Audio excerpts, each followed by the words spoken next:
Hi from the Center for International Security at the Faculty of Political Science in Belgrade. Welcome to the Security Theater, a podcast on the latest research in international relations and security studies. Today with us is Miloš Vukelić, a researcher from the Faculty of Political Science, University of Belgrade, and as of recently, Doctor of Political Science. So Miloš, congratulations once again.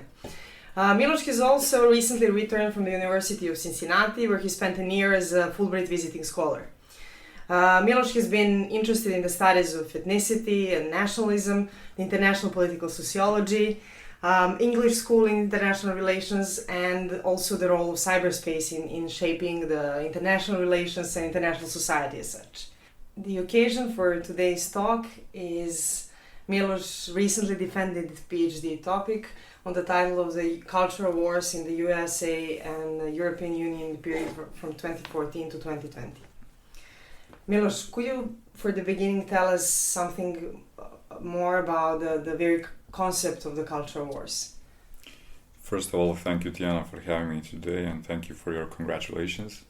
I was very happy to have ended my six-year journey of writing and researching and everything that writing a PhD thesis includes. So culture wars is obviously not a new phenomenon. We had it before. We had it in the 19th century, 20th century, and obviously today in the 21st century. The very notion and the concept of Kulturkampf, or cultural struggle, was invented at the end of the 19th century in Germany, when Bismarck tried to fight the Catholic Church in northern Germany today. Because they fought over who would prevail over the final authority over family, over work, over morale and stuff like that. In the end, Bismarck lost that war. But the very concept called Kulturkampf was then transferred by Antonio Gramsci into the political left and left-leaning writings at the beginning of the 20th century.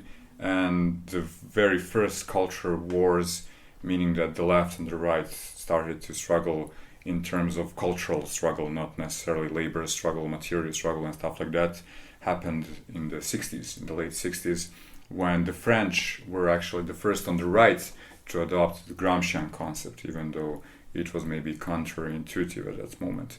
But at the end of the 60s, in France, they realized that they need Gramscian right, so to speak, in order to fight the new left that emerged during the 60s. And then during the 70s, 80s, it was all happening in the background amongst the intellectuals, amongst the peer-reviewed journals, amongst books and stuff like that. So it wasn't in the on the first or front cover page anything that was related to cultural wars at that time.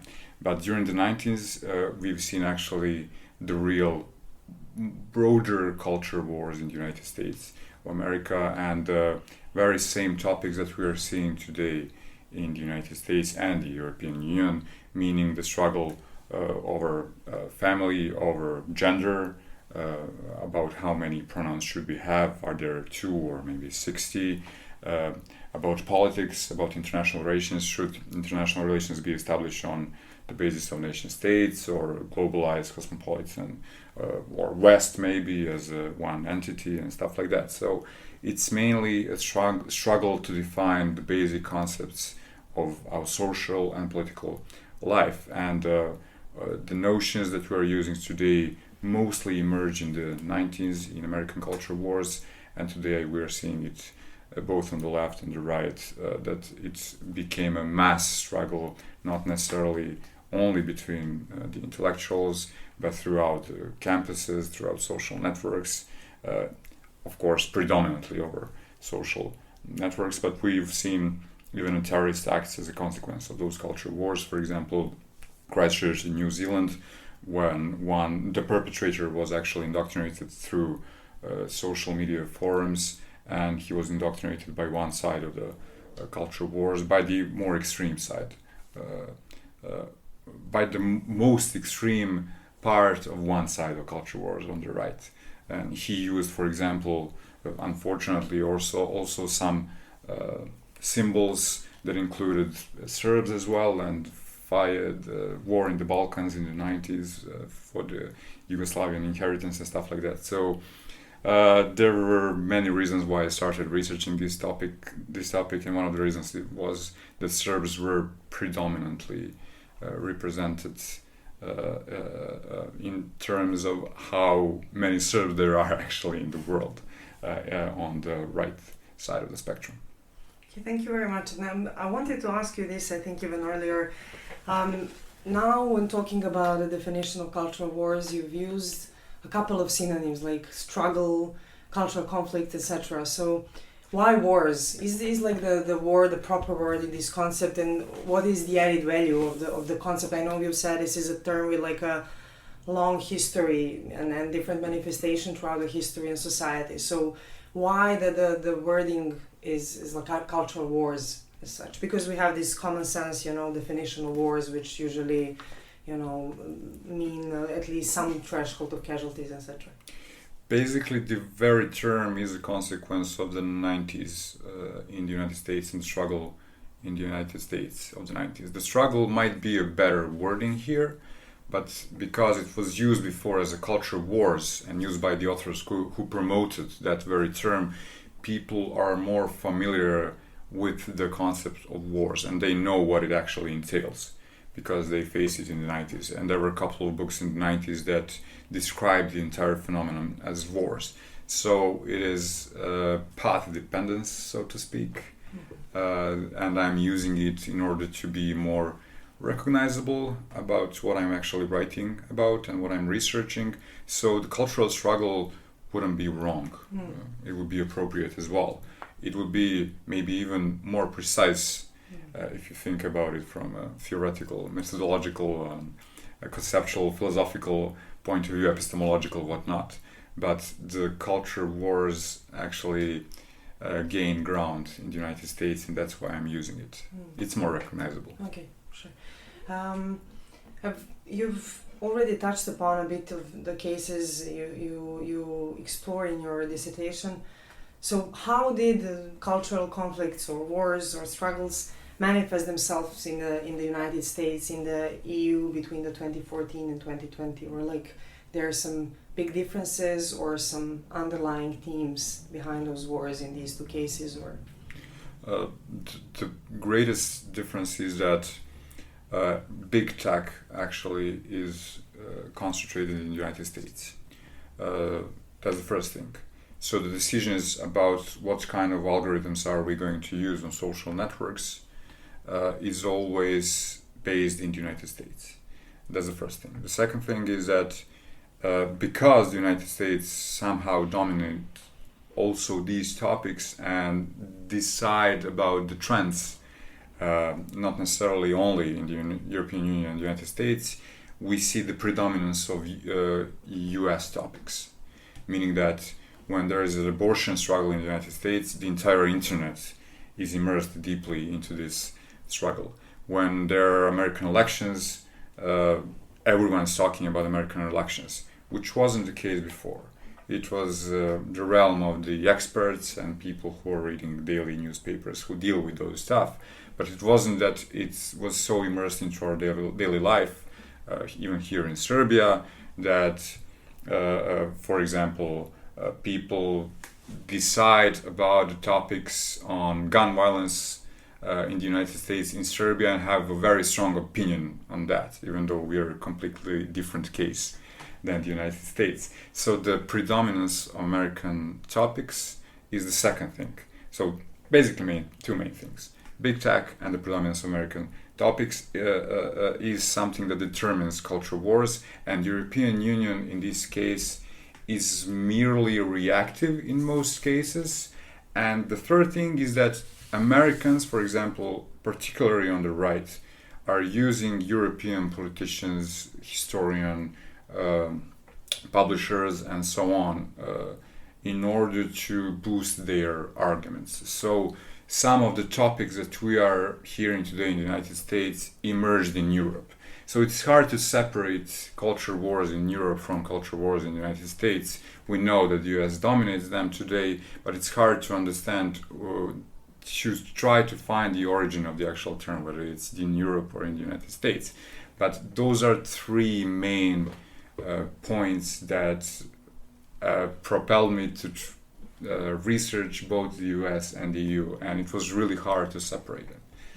Okay, I get it. And now you've mentioned a couple of, like, you gave a couple of cases, like, where we saw the, so to say, intensification of cultural wars in that period. So could you perhaps identify a couple of events, major events, that triggered these cultural wars to become, like, prominent across the ocean, on both sides or any of the sides in the cases you explored? Yeah, so the year 2014 was very important for two reasons. We saw a sudden shift in American public opinion polls, like we've never seen before. It was sudden, and for example, the view on affirmative action suddenly changed into white people believing that affirmative action should be more present, and it changed suddenly in August of 2014. So I was wondering what happened in August 2014. It was the Black Lives Matter protest because of what happened in Ferguson, Missouri.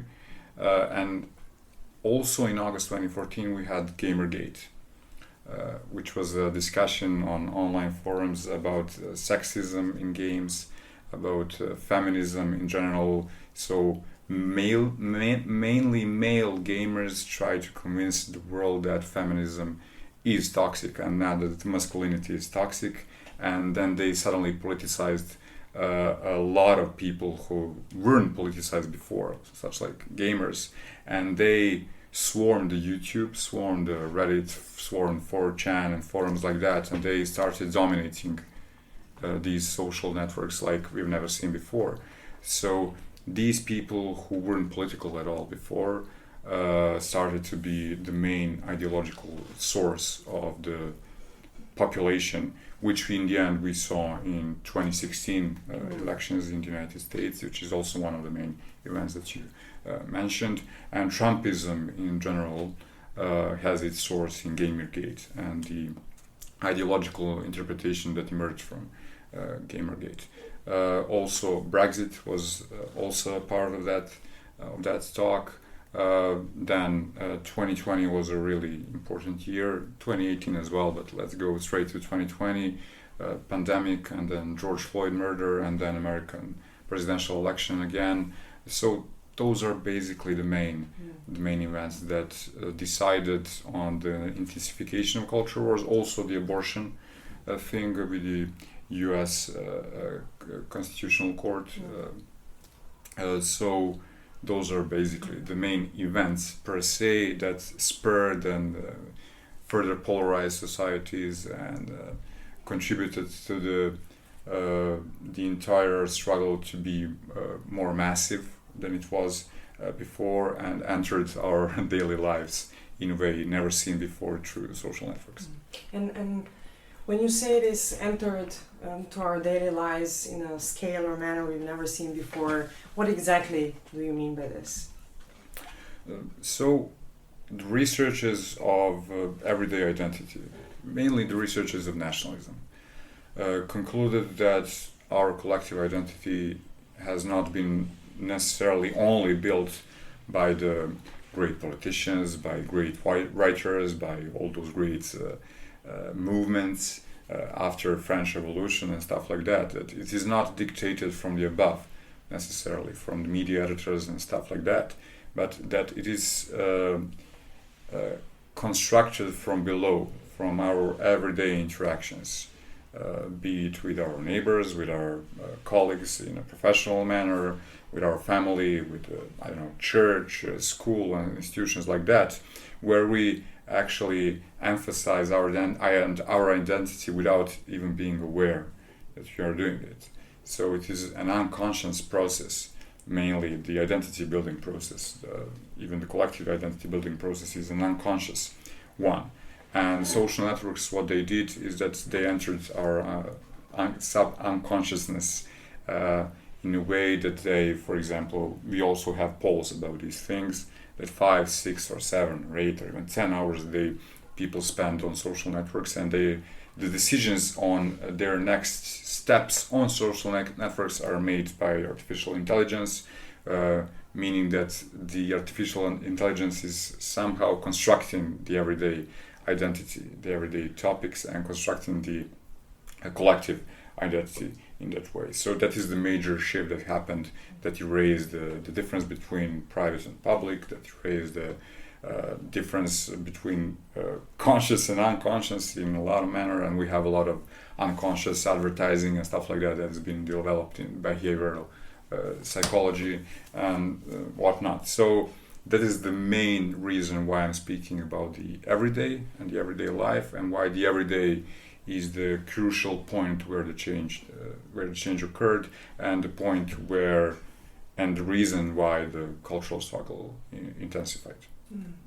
Thank you very much. This is very interesting. And another question on in this line. So, would you say, I know this is not a clear cut, but would you say that algorithm, social media, and like new technology as such, based on what you've said, has increased the agency of those from above, like the bottom-up narratives and the ordinary people in the cultural or identity construction, or it only brought new tools for top-down identity construction? In a way, we read about this manufacturing consent now reversed. So we have social media and algorithms just repurposed in a way for top-down constructions. What would you say? I believe it's a mixture of the two. So a trend occurs from below. Of course, when it's not manipulated, when the trend is not manipulated, we have a lot of those things today. When it's from below, the trend comes from below. But then everything else comes from above, from algorithms and from the logic of the internet. And we became exposed to topics that we didn't want to be exposed to. And we have opinions on those topics, whether we like it or not. And I remember one of the first videos was the Kony video about a warlord in Uganda who basically, sorry if I made a mistake about Uganda, I think it was Uganda. It was and it was a video that became viral in the United States and all across the Western world, and suddenly hundreds of millions wanted something to happen to Kony, even though they had no idea about what is actually going on in there, but they had to have opinion. If you don't have an opinion, you're not in a trend. And also it's a matter of reverse panopticon. So we had panopticon that we know the very concept of Jeremy Bentham, that we have been seeing the entire time, but we are not sure whether we are seen or not. So we always behave as we are seen. But the reverse panopticon says that we have to be seen in order to make something happen. If we have a business, we need to struggle a lot to be seen. If we are a politician, we need to struggle a lot, and we need to fulfill the demands from below, that come from below, so to speak, in order to be seen. That's why we have so much populism in today's politics. So this is the main difference between the authoritarian regimes, which actually try to see everything at once, and between this kind of conception that we are living today, that we need to do a lot of crazy stuff in order to be seen. And this also explains some of the things that we've seen in culture wars that are extreme. Maybe people need to be extreme in order to be seen. And thank you. And at the beginning, you also mentioned this, I guess, like a spillover effect from the States to Europe, and also the other way around. And what about the region of the Western Balkans? How do we have like our own cultural wars? How do they look today, and to what extent they're influenced by these grand cultural wars across Europe and the world? Couple of things for that. First of all, we are some sort of an avant-garde because what we lucky us. Yeah, lucky us. What we are seeing today in the West, we saw in the 90s, both in terms of cultural struggle, but also in the narrative itself, because we've had some sort of a mixture of the left wing and right wing narrative that we are seeing in Trumpism particularly, and in general in national populism.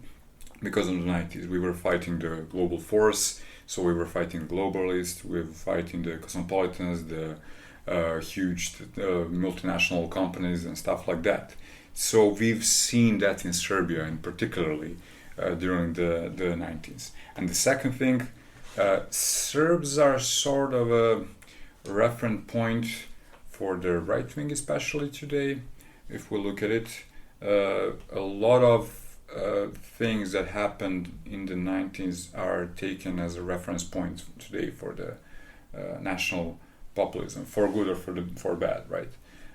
So that's the second thing. And the third thing is that we are also so much exposed to the culture wars that we are also swarmed with these topics that are going on in the USA, and they are influencing our own debates and national debates. And for example, we can see that on national frequencies in Serbia, they are literally translating what happened a year ago in Tucker Carlson's show.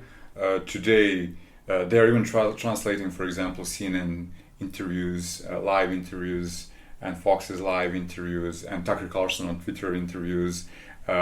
If the interview happened this morning, that it went viral, we can see it on Serbian national frequency in the evening, people discussing about it, having very strong opinions and deciding the fate of Serbia based on the opinions that are expressed in those kind of interviews. So in three terms and in three ways we are somehow connected to these culture wars. We've seen it before, and the second one is that we are being using it as a reference point, and the third one, it is influencing us today very much in a political and a cultural, social sense. Like an import-export thing. Yeah. Okay, and then today, really today. So today when we turn on our TV, what are the topics we can is it like Israeli-Palestine conflict war now at this moment? Where can we see the cultural wars when we open the TV? How can we identify them? What narratives do we look for? If you hear the word woke, the word is not being used by the left-leaning pundits, but mostly by the right-wing, right-leaning pundits, for example. If we are talking about minority issues or rights, be it like gender or race or ethnic and stuff like that, it's mostly left. Climate is a huge topic today. It is becoming more and more important, especially if the topic is internationalized. And if we are speaking to, if I'm a politician who comes from Hungary, let's say, and I'm speaking to a foreign audience, I will emphasize the topics of gender and of climate. Gender especially, and of multiculturalism. So those are mainly the three topics that we are seeing today. In the United States, it's gun violence as well. And when it comes to Israel-Palestine, it created some sort of a rupture in the right-wing spectrum, especially because there's a part of the right wing that does not support Israel, and part of the right wing which is more dominant and more present that strongly supports Israel, and the left-leaning media and pundits mainly support not to say support Palestine, but are very vocal against what's going on at this stage of war between Israel and Palestine, actually between Israel and Hamas right now, to be more precise. But whenever a topic starts to dominate the internet, be it Israel-Palestine, or before that the war in Ukraine, or before that something else, there is always a strong split between those who were already split in the culture wars. So people are waiting for the interpretation of their side of the culture wars in order to know how to react, and those who create those interpretations are mainly people who are dominating social media, and the dominance is also based on what happened in 2014 and people, for example, who emerged from Gamergate and so on. So we can really track the process during the last nine or so years. Thank you. And when you say we can track it, so in what extent and in what way our understanding of the things you've done in your research for the dissertation, like the dynamics of you've researched and you've explained, what lessons can we draw for future in terms of this cultural war dynamics across the globe or in the region? And could you perhaps tell us more about like the research agenda about these topics at this moment? Like, is it changing, or in what ways do you see like some trends in the science itself which either lags behind these social phenomena or is trying to in a way predict them, I guess? So what would you see as the major lessons forward, in terms of science and in terms of practice as well? I can only speak for, let's say, international relations discipline or even security, international security. The main lesson from culture wars, what I've seen in the literature, for example, it's not my conclusion, is that people are trying to understand how are states manipulating social media today. Because we remember that there was an effort by the Russian state to meddle in 2016 American elections. But also UK, US, Israel, and Western states in general are trying to manipulate information in other countries, and they have been successful in that as well. So we are seeing that states are increasingly trying to manipulate and to govern over cyberspace in a way that benefits either them or some groups that are within the states that believe that they should be in control. It also benefits a more authoritarian way of organizing society in the West and in the East. Obviously, in China they are calling it a harmonious society. How are they governing their own internet? The Chinese Great Firewall and the Chinese internet that is existing right now. In Russia, they claim they have a Russian sovereign internet, and they can be disconnected from the World Wide Web whenever they want to. The states are now thinking whether to pursue the Chinese and Russian model or the Western model, but one of the main consequences of culture wars for the West is that they saw that their internal struggles, like cultural struggles, can be manipulated from abroad. So they started thinking about how they can increase the manipulation themselves, both abroad and domestically. So that is the consequence that we are living right now. What happened, I believe, in 2014, 15, 16 was not in control of the political elites as much as it is today, or as much as they are trying to control narratives, which is very important for this cultural struggle. So the problem that increased, especially after 2014, is astroturfing. That we are not. It is harder to recognize the authentic player, social network, and the authentic profile. It is much harder to recognize those profiles today than in 2016, so to speak, even though we had so many trolls in 2016. But today the states learned how to create and manipulate content in a more profound way. Great. And then I believe that you'll continue monitoring these things, these dynamics and events. So do you have like some specific research plans for future on this topic or the other topics you are interested in? Yes, I'm curious what states like Serbia, who aren't in control of big tech or who aren't in control of dominating the law sphere, like dominating the quality of the laws that are being brought in the European Union, especially where we just replicate those laws. I'm curious about the strategies in cyberspace regarding those narrative manipulation strategies, actually. So I want to understand what would be the best way to approach the information struggle, or in general struggle in cyberspace, from a perspective of a small state within or in between East and West. We don't know, we're not sure what Serbia is right now. So what would be the best way for it to promote its interests or to promote party interests? We don't know. which is happening right now, which has been happening during the last so many years.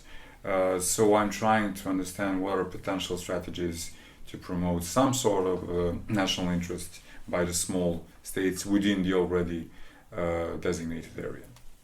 Thank you. That sounds extremely interesting and like an upgrade of the literature we are following here at the Faculty of Political Science on the small states in IR and so it will be nice to see how this literature on cyberspace, on technology in international relations and culture wars now intersect with some traditional literatures in IR, such as those related to the small states and their strategies in IR.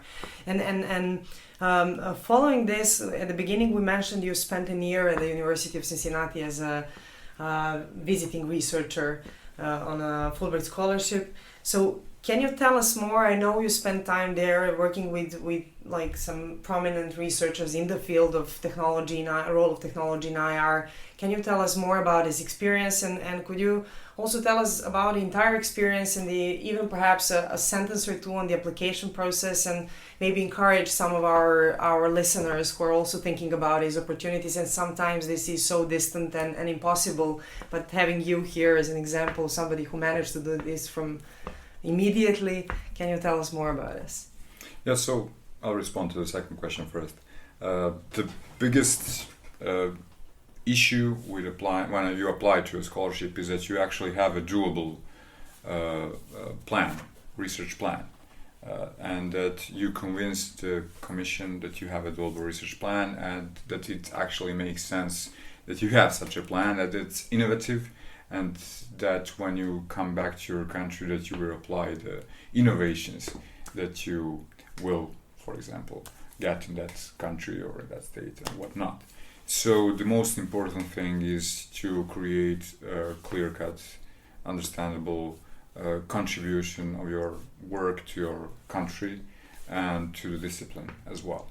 So those are the two main things. And it's hard to cheat there. It's really hard to cheat. So you need to be honest with yourself. What are your aims and what can you actually achieve?